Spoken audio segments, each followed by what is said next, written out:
Experience Music Project really began with Paul Allen's love for Jimi Hendrix. Huge Hendrix fan growing up in Seattle. In the beginning, it was going to be a 10,000 square foot exhibit in the Center House in Seattle, so fairly modest. And then he started looking for an architect, he hired curators, and then it expanded into what we're at today, which is Experience Music Project. It's 140,000 square feet in a Frank Gehry building.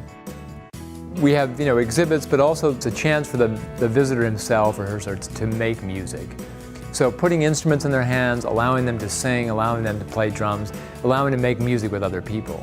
And really try and make that experience something that, depending on your ability, you can find a place where you fit in. So if you've never touched a guitar, for example, you can go into Sound Lab and play a guitar that will teach you with lights on the frets of where to put your fingers. Or if you do know how to play and you come in with friends, you could actually jam together. So really the idea is giving people a unique opportunity to feel what it's like to be a musician and hopefully make them want to go home and pursue it. As we were looking for our next stages for our data center, we had 4 primary considerations that we really wanted to take a deep dive into. As we have some aging inventory, how to get some extended life cycle out of that, either collapsing it into a virtualized infrastructure, or just decommissioning the servers. I think the virtualized infrastructure is where we're going to go.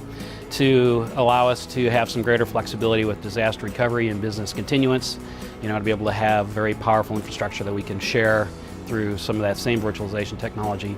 Great management and operational tools, so we've got great control over the subsystem, and a reduced environmental and power footprint, which is certainly a consideration for the museum here.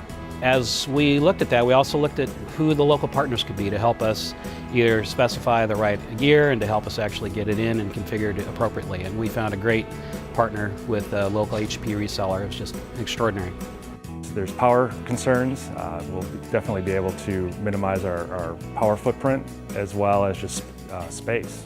That was the biggest draw to the C-Class, is just the footprint of it and the amount of just how dense and the amount of servers that we can cram into a small box.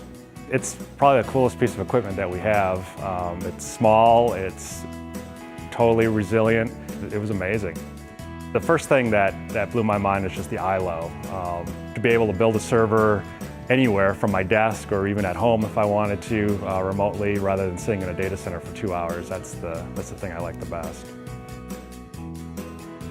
Shorty is just fantastic to have the flexibility to both fold business continuance, operational assets into the Shorty and deploy that across a couple of blades and still have additional blades for collapsing other assets to, is giving us tremendous flexibility. We don't need to pull specialized power into the data center. We're able to plug it in and it's ready to rock and roll.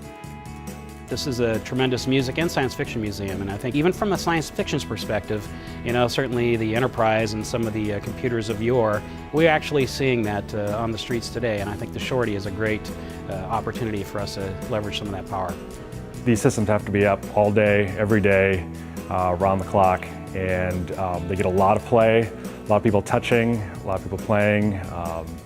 Just needs to be a really resilient system. We couldn't open our doors if IT wasn't running, and that's part of the reason why we've chosen HP, is because of their reliability. IT permeates the entire building. It's not just pockets of activity that you can deliver, it's anywhere in the museum that you want it. So it really makes for infinite possibilities in terms of how we can deliver what we want to deliver. And for the visitor, that makes a fantastic experience where it's not just, oh, there's this one area of the museum that's really dynamic. It's every part of the museum can then become dynamic.